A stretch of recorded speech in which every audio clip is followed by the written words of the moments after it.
25. This is 25. 20. Demolition.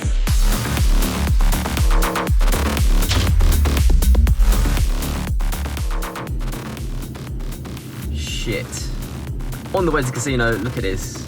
It is complete standstill. People were getting out of their cars. You know it's not a good sign when people are getting out of their cars. We are not moving, guys. We're still not moving.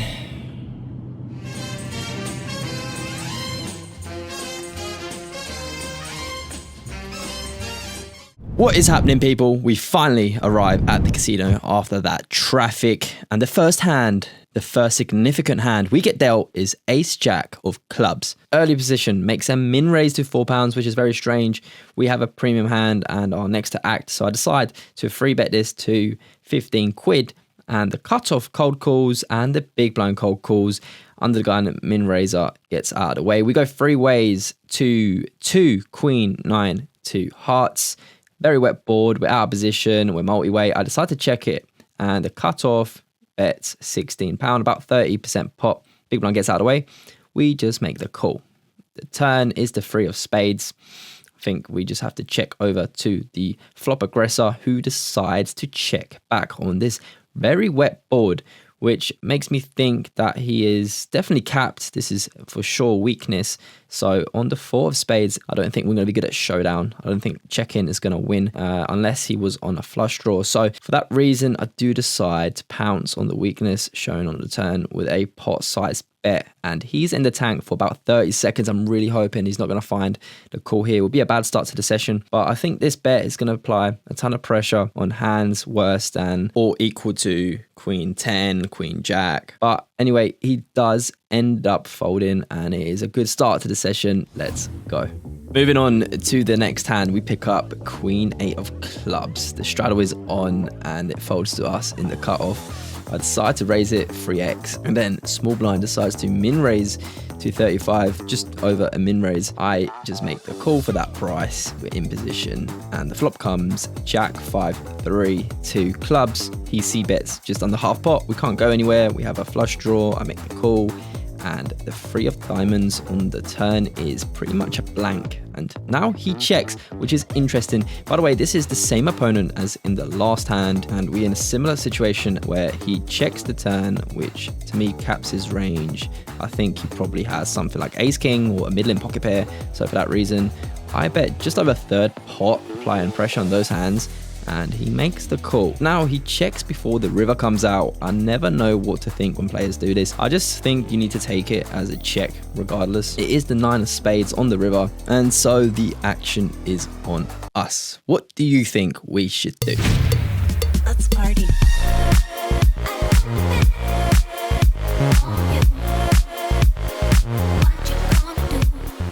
Well, for everyone who said we should go all in or, you know, bet really big, I think that is definitely the best play. That will make us the most money long term.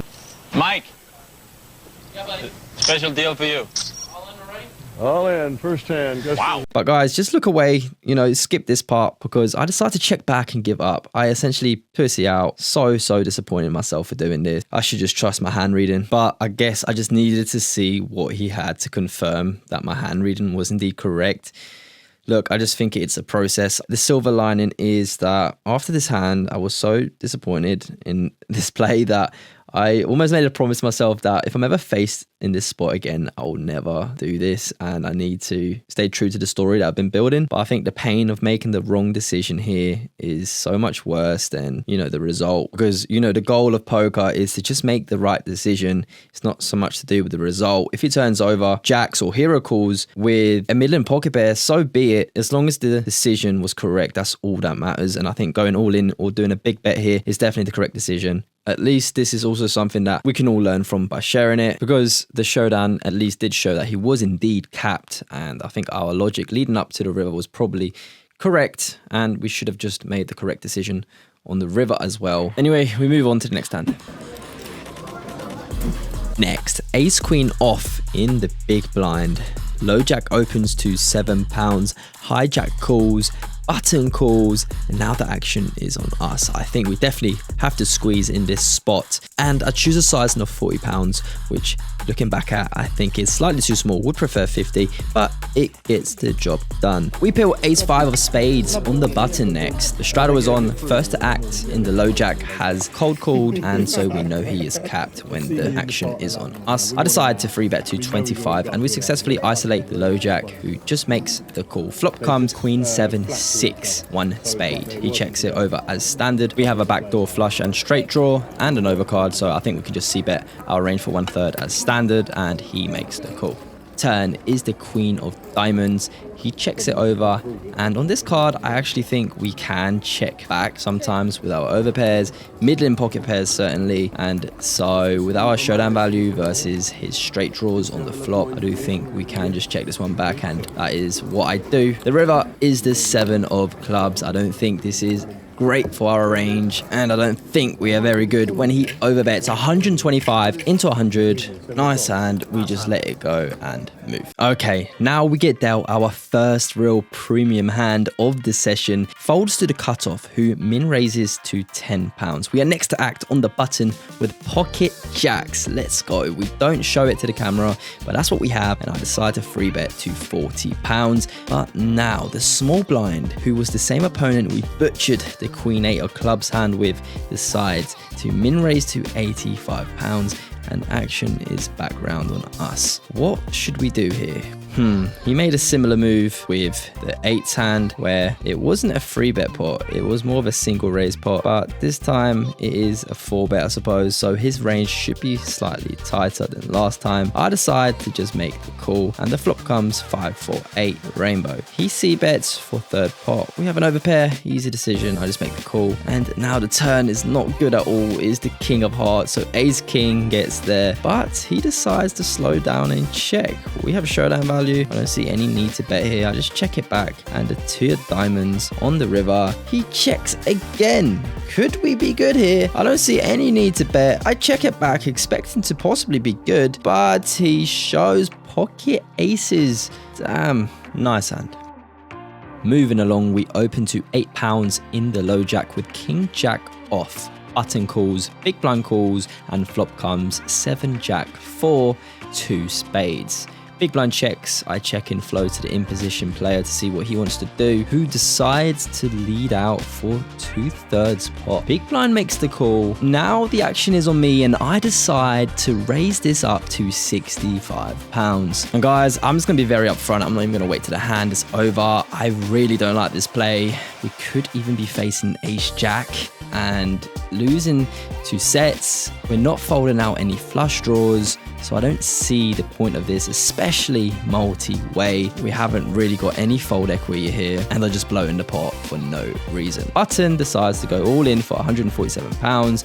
Big blind sure enough calls, and we are just forced to fold. Hope we can all learn something from that hand. I certainly have learned it the hard way, and we move. We added on £250 after that hand. It's not going too well in this session so far, running a little bit bad, but hopefully we can make some better decisions to get us out of this hole. In this hand, under the gun has limped. Low jack now raises to £10. High jack calls, and we are next to act in the cutoff with pocket 9s. I 3-bet to £45, which honestly I think is slightly too small if we're trying to go heads up. Under the gun now decides to limp call the 3-bet. Low jack calls, and of course high jack is priced into call, so we are pretty much set mining now, which we could have done for a much cheaper price if it wasn't for me 3-betting too small. Flop comes 7-8-2, 2 clubs. Not a bad flop at all for us. Under the gun checks, but now low jack goes all in for his remaining £165. High jack calls, and fuck my life, I just don't think we're good here. I let this one go, and we do soon enough find out that we were at least behind to hijack, who had pocket 10s. We move.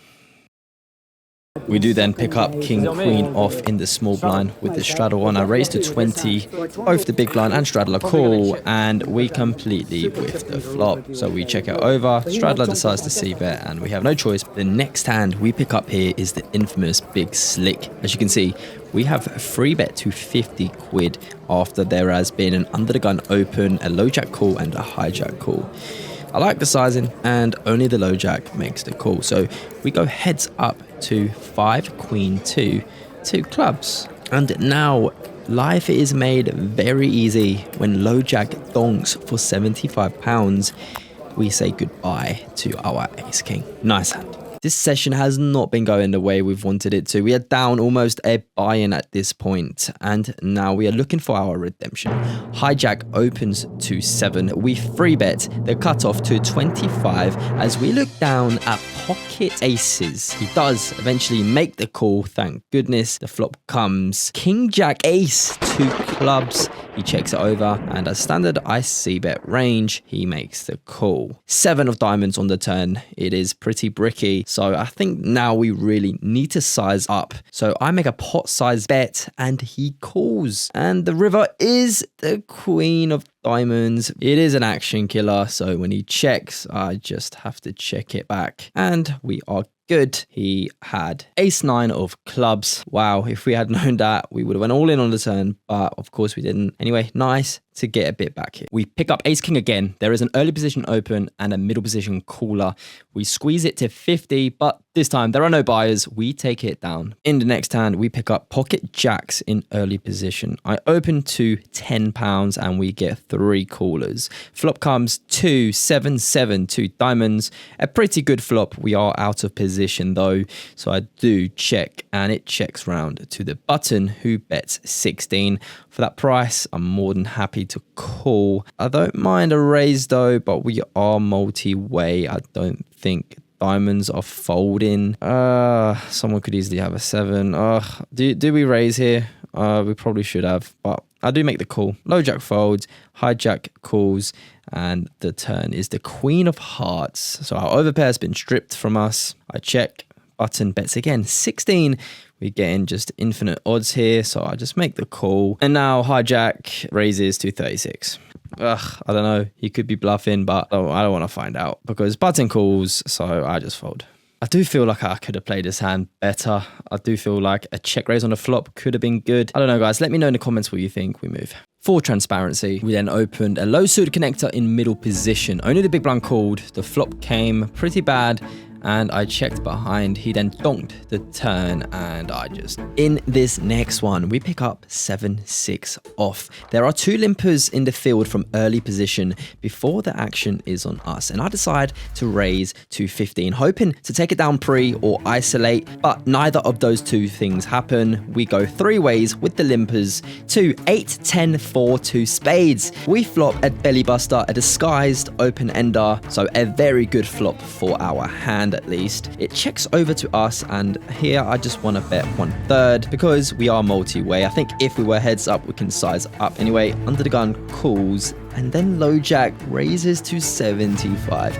And I think when he raises here, it is very strong because we have all the overpairs, and in general, when opponents bet into our uncapped range, we should be over folding. On top of this, coming to think about it, our hand also could face some reverse implied odds to flush draws and better straights. So as much as I want to continue with our disguised hand, I unfortunately think that the right move here is to just let this one go. Nice hand, we move.